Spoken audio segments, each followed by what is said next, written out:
देखो, हम लोग डिस्कस कर रहे थे अभी लास्ट टाइम कि लास्ट जो हम लोग का टॉपिक था पिछले क्लास में वो ये था कि फैक्टर्स अफेक्टिंग इलेक्ट्रॉन एफिनिटी। उसमें हमने तीन बातें किया था। सबसे पहला बात था साइज को लेके, दूसरा बात था कि न्यूक्लियर चार्ज को लेके, और जो तीसरा था वो था इलेक्ट्रॉनिक कॉन्फ़िगरेशन को लेके। तो ये हमने बातें ऑलरेडी कर चुका है। अगले पॉइंट पे आते हैं जिसका नाम है इलेक्ट्रॉन गेन इंथैल्पी। इसको बोलते हैं इलेक्ट्रॉन गेन इंथैल्पी।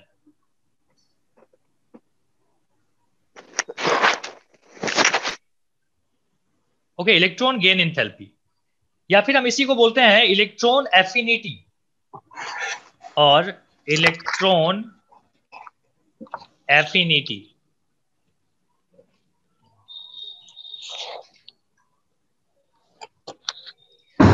तो इलेक्ट्रॉन गेन इंथैल्पी क्या है और इलेक्ट्रॉन एफिनिटी तो हम पढ़ चुके हैं। तो देखो, इलेक्ट्रॉन एफिनिटी में ना क्या होता है कि एनर्जी हमको क्या हो रही होती है, मिल रही होती है, राइट।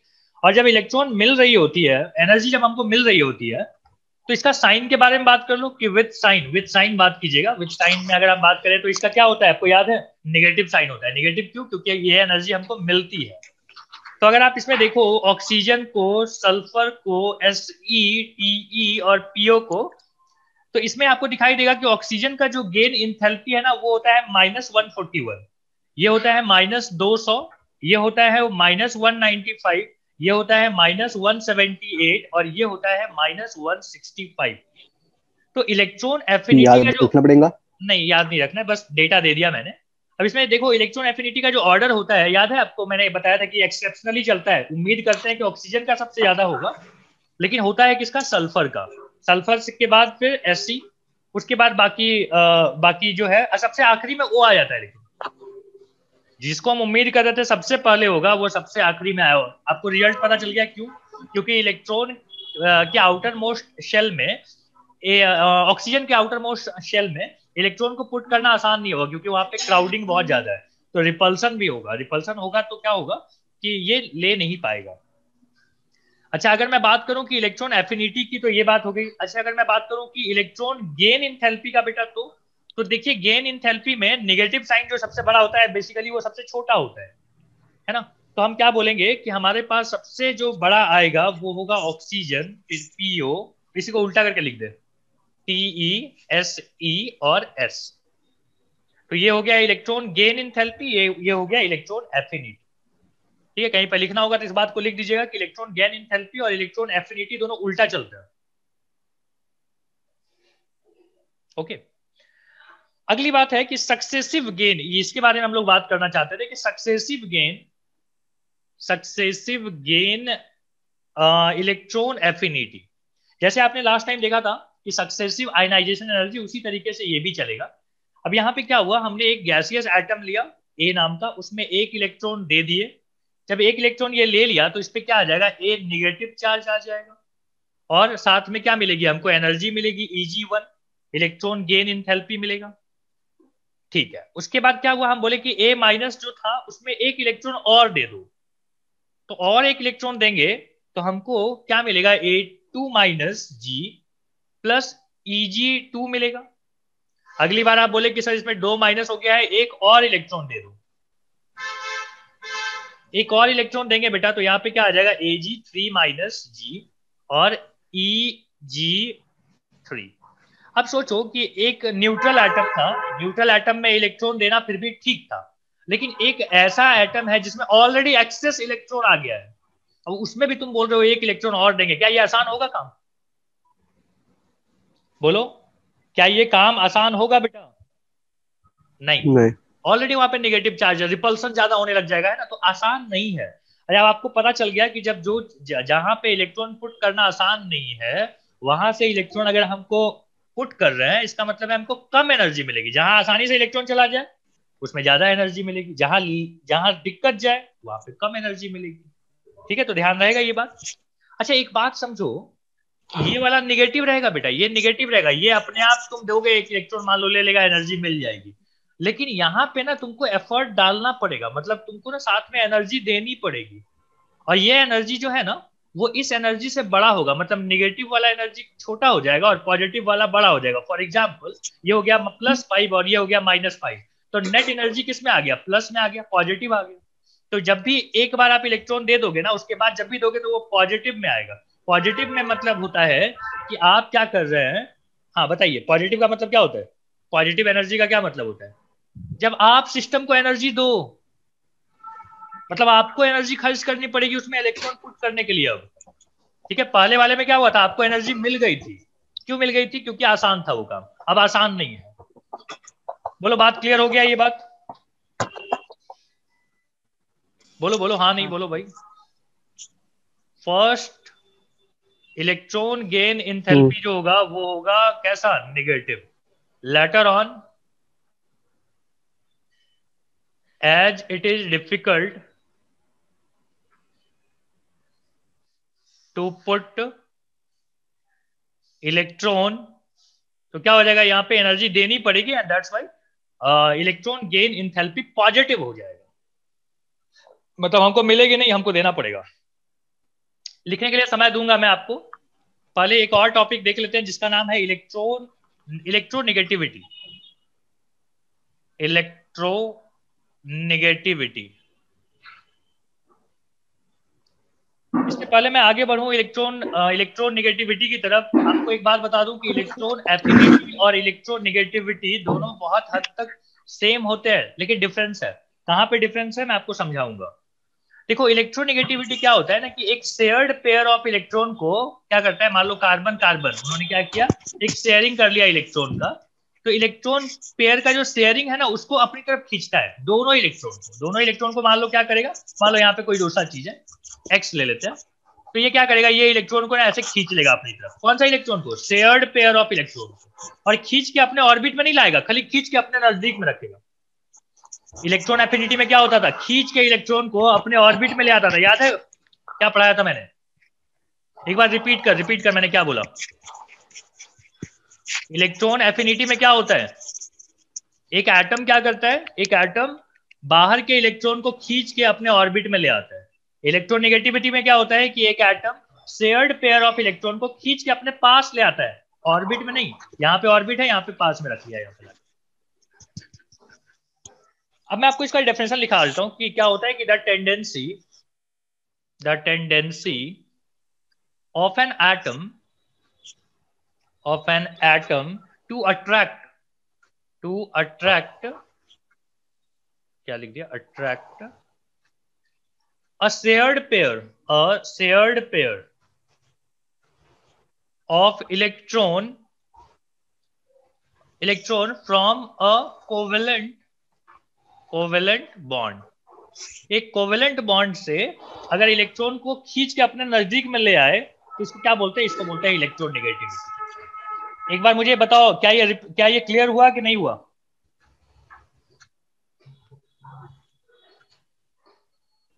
बताइए। ये ज्यादा अच्छे से इलेक्ट्रॉन को खींच के रख सकता है कि ये अच्छे से खींच के रख सकता है, छोटा वाला कि बड़ा वाला, बोलो बोलो बोलो। दूरी किसकी का ज्यादा है, इसमें ज्यादा दूरी है, तो ज्यादा दूर है तो नहीं खींच पाएगा, मतलब साइज पे इनवर्सली प्रोपोर्शनल होता है। अगर साइज बड़ा है तो इलेक्ट्रोनेगेटिविटी उसका क्या होगा, कम होगा, छोटा साइज बड़ा इलेक्ट्रोनेगेटिविटी। सेकेंड, अगर मान लो ये पॉजिटिव चार्ज यही बहुत ज्यादा मजबूत हो गया तो बोलेंगे हाँ तब फिर बढ़िया है, मतलब जेड इफेक्टिव जो होगा वो डायरेक्टली प्रोपोर्शनल होगा किस पे, इलेक्ट्रोनेगेटिविटी पे। ठीक है, या उल्टा लिखना चाहिए था, इलेक्ट्रोनेगेटिविटी, ठीक है खैर। थर्ड में है कि कॉन्फ़िगरेशन। ठीक है, अब कॉन्फ़िगरेशन के बारे में बात करो, कॉन्फ़िगरेशन, तो इसमें सीधा लिख सकते हो ना बेटा कि it do not depend on electronic configuration, it do not depends on electronic configuration. क्यों ऐसा, समझो भैया, इलेक्ट्रॉनिक कॉन्फ़िगरेशन इस एटम के अंदर में इलेक्ट्रॉन का डिस्ट्रीब्यूशन के बारे में बताता है, और इलेक्ट्रोनेगेटिविटी बोलता है हम अंदर नहीं लाना चाहते, हम तो बाहर ही कहीं पे रखना चाहते हैं इलेक्ट्रॉन को बुला के, तो अंदर में क्या चल रहा है इससे क्या फर्क पड़ता है, ठीक है, अंदर में क्या ओरिएंटेशन है इलेक्ट्रॉन का उससे कोई फर्क नहीं पड़ता, तो इसलिए कॉन्फ़िगरेशन पे कोई फर्क नहीं पड़ता है इलेक्ट्रोनेगेटिविटी। चौथी बात एक बड़ा खास बात है बेटा, इसको याद रखना पड़ेगा। बोलता है कि फ्लोरीन जो होता है ना, fluorine is most electronegative, electronegative, ठीक है, in periodic table. Periodic table में सबसे जो ज्यादा इलेक्ट्रोनेगेटिव है ना, इलेक्ट्रोनेगेटिव है, वो फ्लोरीन है। लेकिन क्लोरीन जो है ना, chlorine is the most electron efficient, electron efficient in periodic table. क्यों ऐसा सोचो? मैंने एक कोड याद करवाया था, फिर कल बाहर आई आंटी, याद है? तो इसमें एक हेलोजन मेंबर क्या है? ये हेलोजन मेंबर के हैं फ्लोरीन भी, क्लोरीन भी। तो फ्लोरीन खींच के तो लाता है अपने पास, लेकिन रख नहीं पाता है अंदर, ठीक है? उतना अच्छा नहीं रख पाता जितना अच्छा क्लोरीन। क्यों? क्योंकि क्लोरीन का साइज बड़ा है बेटा, और ताकत दोनों का लगभग सेम है।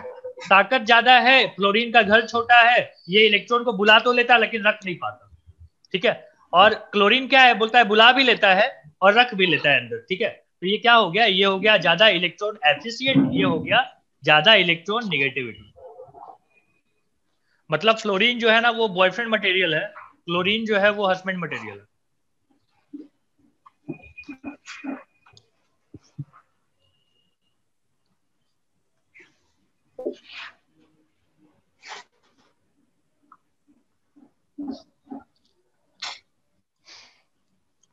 ओके, लिख लिया?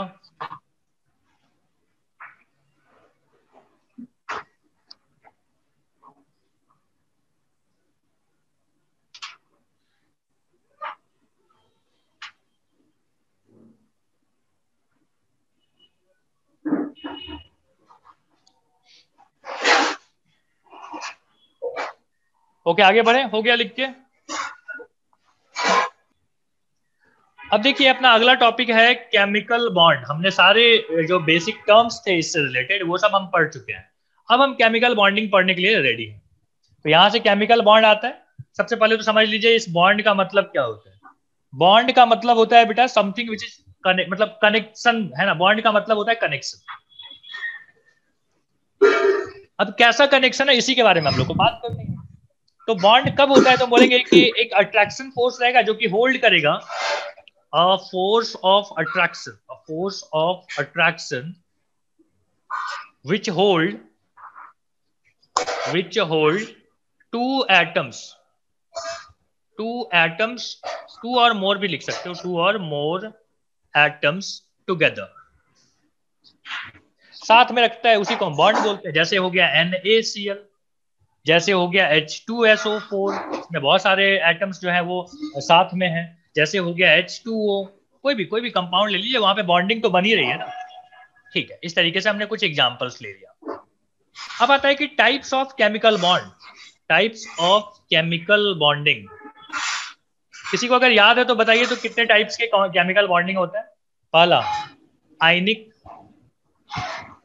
आयनिक बॉन्ड होता है, जिसको हम बोलते कोवैलेंट हैं, बॉन्ड। हाँ, जिसको हम एक और नाम से बोलते हैं, इसको बोलते हैं इलेक्ट्रोवैलेंट, इलेक्ट्रोवैलेंट बॉन्ड। दूसरा होता है कोवैलेंट, कोवैलेंट बॉन्ड। और तीसरा होता है बेटा कोऑर्डिनेट बॉन्ड, कोऑर्डिनेट बॉन्ड, ठीक है? या फिर हम इसको एक और नाम से बोलते हैं डेटिव बॉन्ड, डेटिव बॉन्ड। ये तीन टाइप की बॉन्डिंग ना हमको पढ़ना है। तो चलिए स्टार्ट करते हैं। सबसे पहला हम लोग अभी हेडिंग लगा लेते हैं जिसका नाम है आयनिक बॉन्ड। आयनिक बॉन्ड में ना, बॉन्ड के बारे में आप बचपन में भी बहुत चीजें पढ़ चुके हो, ठीक है? 9th में पढ़ चुके होंगे, 10th में पढ़ चुके होंगे। देखिए यहाँ पे क्या है, यहाँ पे मान लीजिए ए नाम का एक एटम है, यहाँ पे बी नाम का एक एटम है। ए के पास आउटर मोस्ट में शेल में एक इलेक्ट्रॉन पड़ा हुआ है, आउटर मोस्ट, ठीक है? तो और आपको पता है कि कोई भी एटम तभी स्टेबल होता है, जैसे मान लीजिए ये 281 है, तो ये 1 नहीं चाहता है, बोलता है 1 को लेके जाओ, हम आखिरी में फिर क्या बचेंगे? 8 बचेंगे।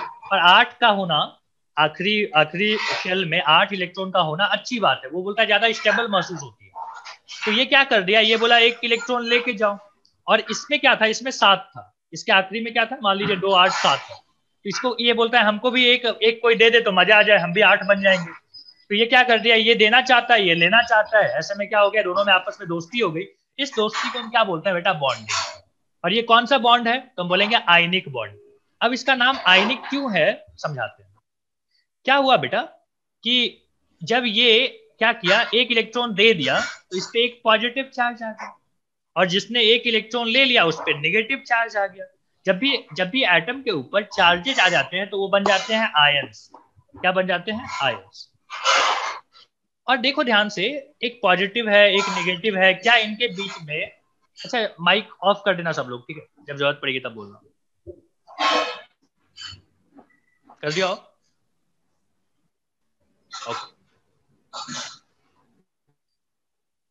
अभिषेक तो भी बंद कर दे।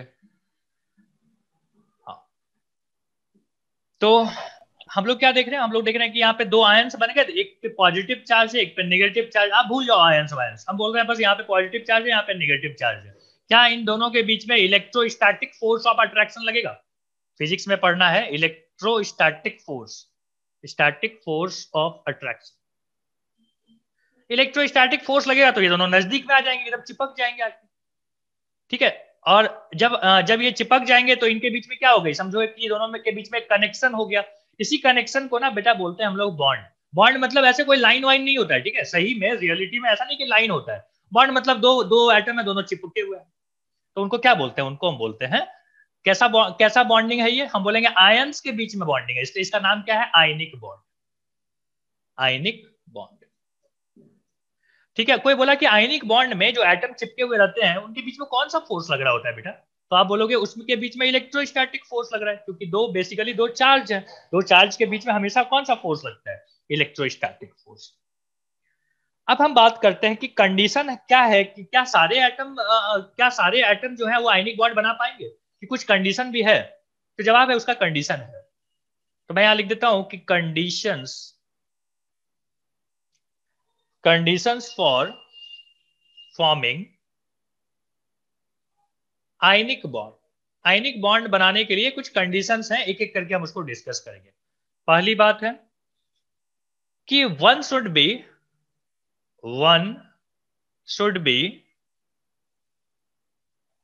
Metallic atom. मेटेलिक एटम, क्यों मेटेलिक क्यों चाहिए, समझाते हैं इस बात को भी। Metallic atom and other element should be non metallic. Non metallic क्या होता है बेटा, मेटेलिक एटम जो होता है ना उसका नेचर होता है इलेक्ट्रॉन लूज करने का, देने का। और जो नॉन मेटेलिक होता है ना वो होता है इलेक्ट्रॉन को गेन करने का, उसमें टेंडेंसी होती है। तो सोचो, आपको डोनर और एक एक्सेप्टर तो चाहिए था ना, तो डोनर हमेशा मेटल होता है और एक्सेप्टर जो होता है वो नॉन मेटल होता है। तो हमने इस बात को कंडीशन में ले लिया कि आयनिक बॉन्ड फॉर्म करने के लिए एक होना चाहिए मेटल, एक होना चाहिए नॉन मेटल।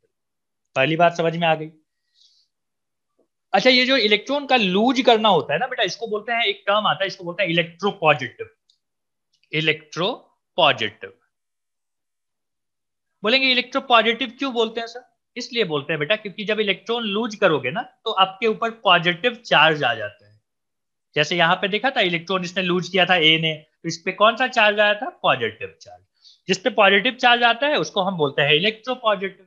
और जिसपे नेगेटिव चार्ज आ जाता है, जो एक्सेप्ट करता है ना उस पर नेगेटिव चार्ज आ जाता है। तो नेगेटिव चार्ज जिसके ऊपर आ गया उसको हम बोलते हैं इलेक्ट्रोनेगेटिव। इलेक्ट्रोनेगेटिव, ठीक है। तो ये कुछ जानकारियां थी, ये मैंने आपको समझा दिया। अब मैं अगर बात करूं कि सेकेंड सेकेंड पॉइंट की, तो यहाँ पे क्या हो रहा है कि सोडियम, मान लो हम सोडियम ले रहे हैं, फर्स्ट वाला है जो ए था ना, उसमें हम सोडियम मान लो एग्जाम्पल में ले लिए होते हैं।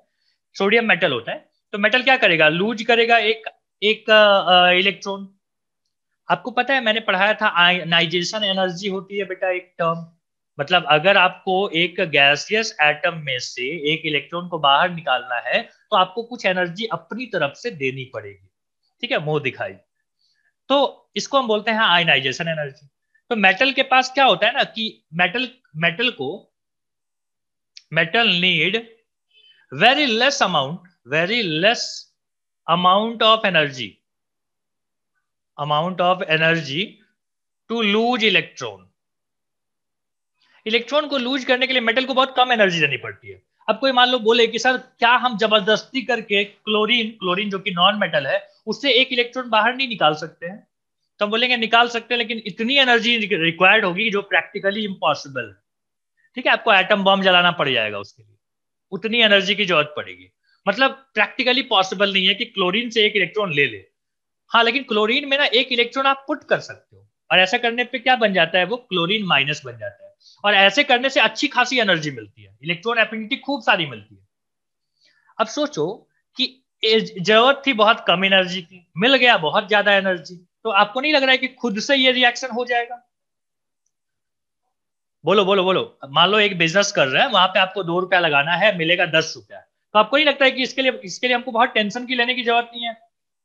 हम किसी से भी 2 रुपया ले लेंगे और बोलेंगे बदले में तुमको खूब सारा एनर्जी दे देंगे।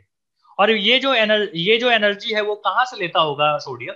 जब आप नेचर से, नेचर में भी तो खुद ना खुद हीट एनर्जी है ना, तो हीट एनर्जी लेके अपने आप को आयनाइज हो गया, मतलब एक इलेक्ट्रॉन लूज कर दिया, और एक इलेक्ट्रॉन को गेन करने के लिए क्लोरीन बैठा हुआ है, बोलता है हम गेन भी करेंगे और एनर्जी देंगे भी अपनी तरफ से।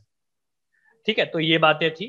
तो थर्ड पॉइंट में आप इसको लिख सकते हो कि electron affinity, electron affinity is very large. बढ़िया, दोनों सिचुएशन हमारे लिए फेवरेबल है, जरूरत भी हमको कम एनर्जी की पड़ी और मिलेगा भी खूब एनर्जी। ठीक है, तो ये कुछ कंडीशंस थे बेटा जिसमें कि आयनिक बॉन्ड फॉर्म हो सकते हैं। तो अब मैं आपको समय देता हूं लिखने के लिए। तो अगली बात हमारी हो रही है कैरेक्टरिस्टिक ऑफ आयनिक कंपाउंड।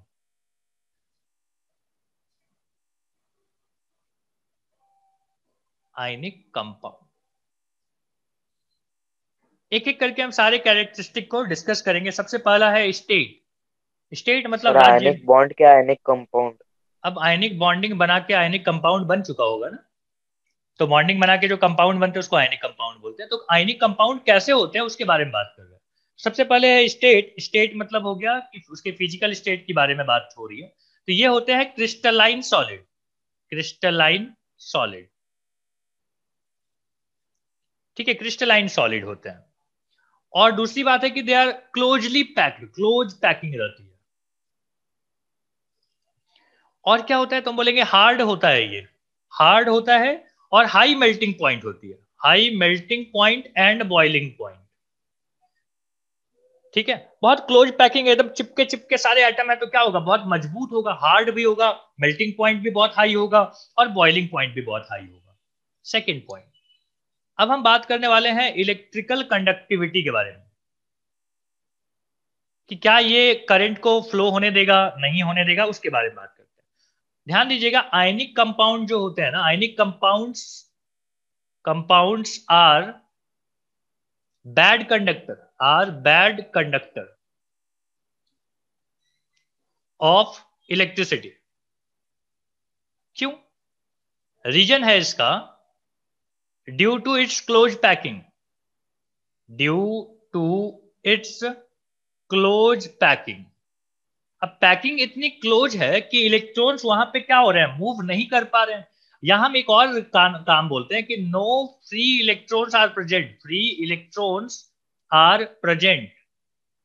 क्या हुआ बेटा, ये जो NaCl था, मान लीजिए NaCl एक आयनिक कंपाउंड है, इसका जो इलेक्ट्रॉन था, एक्स्ट्रा इलेक्ट्रॉन सोडियम के पास, वो कौन लेके चला गया, क्लोरीन अपने अंदर लेके आ गया है। कोई फ्री इलेक्ट्रॉन है ही नहीं इसमें, कोई फ्री इलेक्ट्रॉन नहीं है। मतलब पूरा अगर हमने मान लीजिए वायर का शेप बना भी दिया NaCl का, तो अभी इसमें फ्री इलेक्ट्रॉन नहीं है। तो बताइए, करंट को ले जाने के लिए आपको क्या चाहिए था, फ्री इलेक्ट्रॉन चाहिए था। तो फ्री इलेक्ट्रॉन यहाँ पे है ही नहीं, तो फ्री इलेक्ट्रॉन नहीं है तो क्या होगा, ये कंडक्ट नहीं करेगा।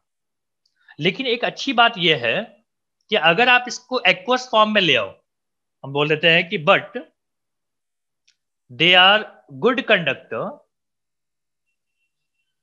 But they are good conductor in aqueous form. मतलब अगर आप NaCl को पानी में मिला दो, तब ये NaCl का जो पानी है ना, ये बहुत बढ़िया कंडक्टर रहेगा। क्यों? सोचो, NaCl को आप क्या कर दिए, पानी में मिला दिए, जैसे ही आप पानी में मिलाए तो Na+ अलग हो गया और क्लोरीन अलग हो गया। अब यहाँ पे चार्ज आ गए हैं, और ये चार्ज जो है इलेक्ट्रिसिटी देने से क्या करेंगे, मूवमेंट में आ जाएंगे, हरकत में आएंगे। और जब भी चार्ज का फ्लो होने लग जाएगा तो करंट, इलेक्ट्रिसिटी बहने लग जाएगी। तो हम क्या बोलेंगे कि they are good conductor in aqueous form. क्यों ऐसा? तो रीजन लिख लेना कि in aqueous form, in aqueous form there are free ions which can move. और अगर आयंस मतलब चार्ज अगर मूव कर सकते हैं तो बोलेंगे इलेक्ट्रिसिटी क्या हो रही है, वहां से फ्लो हो रही है। एक और बात बताऊं, एक्वस मोल्टन फॉर्म में भी दे आर गुड कंडक्टर। लिख देता हूं कि मोल्टन फॉर्म में भी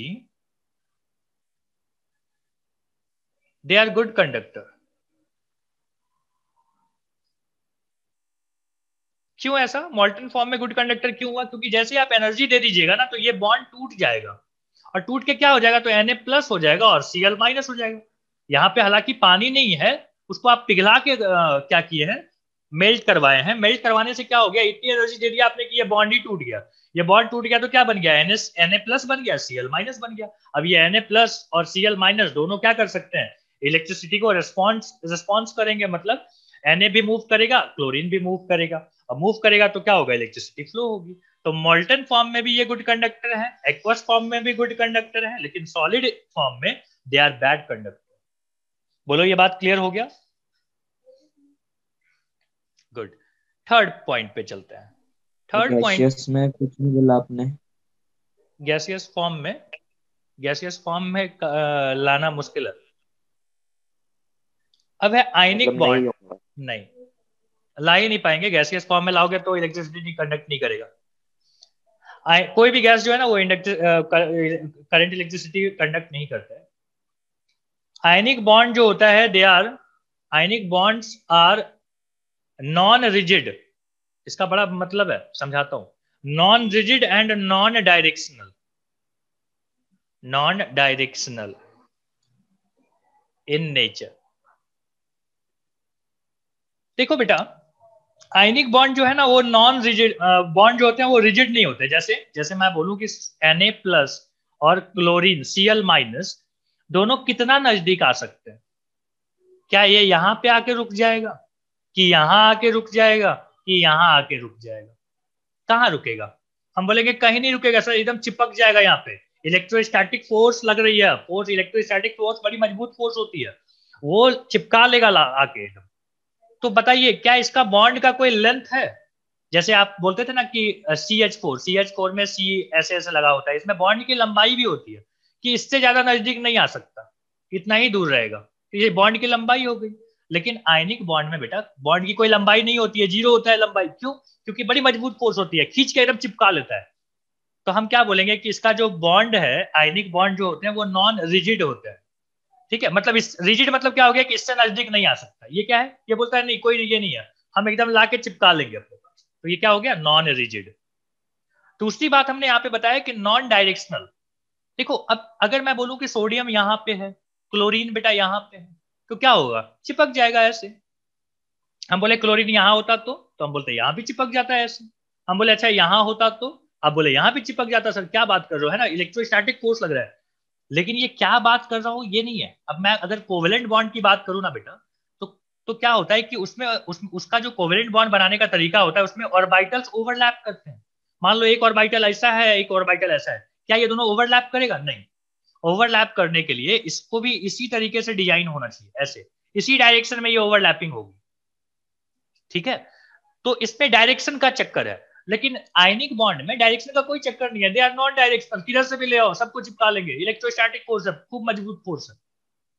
क्या आपको दोनों पॉइंट समझ में आ गया है? मुझे आपकी हामी चाहिए होगी। नॉन रिजिड और नॉन डायरेक्शनल का मतलब समझ में आ गया है, बोलो। हाँ सर। ओके ओके ओके, कोई है जिनको लगता है कि अभी भी नहीं समझ में आया है? नहीं, चलो आओ, तो यहां तक आपको लिखने का टाइम देता हूं। Sir sir. देखिए इन्हीं बातों की वजह से, non rigidity and non directional की वजह से, आयनिक जो कंपाउंड होते हैं, आयनिक कंपाउंड का कोई स्ट्रक्चर नहीं होता।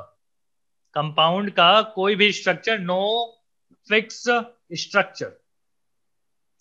जैसे आपने सुना होगा डायमंड का एक स्ट्रक्चर ऐसे होता है, टेट्राहेड्रल, पढ़ा था ना 10th में। कभी आपने सुना है कि NaCl का भी कोई स्ट्रक्चर होता है? नहीं होता है। क्यों नहीं होता? क्योंकि ये आयनिक कंपाउंड है, आयनिक कंपाउंड का कोई स्ट्रक्चर होता ही नहीं है, क्योंकि उसमें बॉन्ड की लंबाई नहीं होती।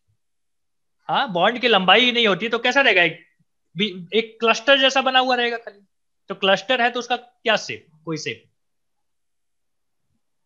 अगली बात करते हैं। अगली बात है कि जैसे इसी पे एक सवाल भी तुमसे पूछ सकता था कोई, कि बताइए आयनिक कंपाउंड का कोई ज्योमेट्री क्यों नहीं होता, तो बता दोगे उसको कारण। बोलो बोलो बोलो, हाँ कारण सर। बता। हाँ, अगले पॉइंट पे चलते हैं जिसका नाम है lattice energy. Lattice energy. Sir आप लिखने के लिए टाइम देने वाले थे ना। अच्छा, नहीं दिया क्या टाइम। अच्छा, इसको समझ ले, ठीक है, लैटिस एनर्जी समझ ले, फिर आपको दे दूंगा समय। लैटिस एनर्जी ना बेटा सॉलिड स्टेट में ना हमको फिर से पढ़ना पड़ेगा, 12th क्लास में केमिस्ट्री में है ये। लैटिस एनर्जी क्या होती है, हम थोड़ी सी चर्चा यहाँ पे खड़ी करेंगे। कि सबसे पहले समझ लो कि लैटिस क्या होता है। लैटिस होता है बेटा क्लोज पैकिंग ऑफ आयंस। क्या बोलते हैं, close packing of ions in 3D। 3D में क्लोज पैकिंग अगर हो गया ना, देखो इस तरीके से है, तो ये एक लैटिस बन जाता है। इसको क्या बोलते हैं, लैटिस। ठीक है, ये 3D में है, ठीक है, ऐसे ऐसे बना हुआ है।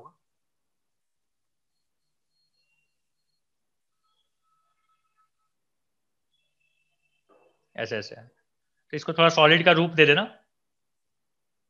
इसको बोलते हैं बेटा लैटिस। अब बोले लैटिस से क्या होगा।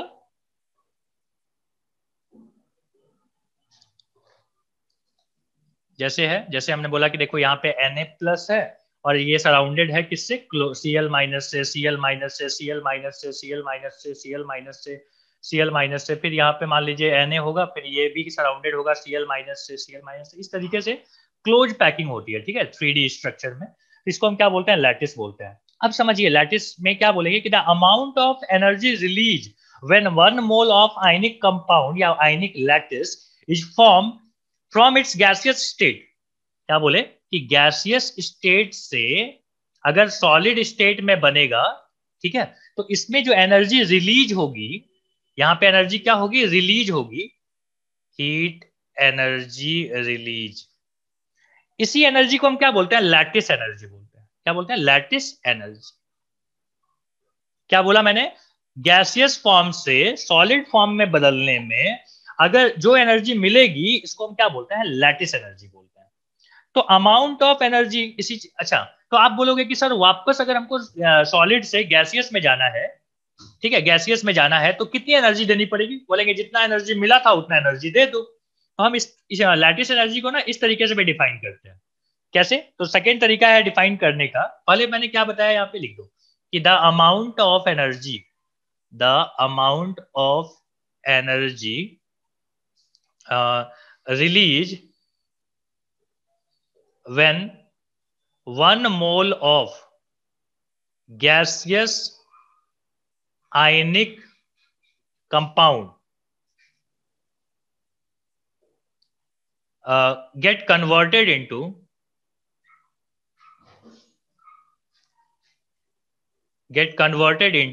solid form। या फिर इसी चीज को हम ऐसे भी डिफाइन करते हैं कि द एनर्जी रिक्वायर्ड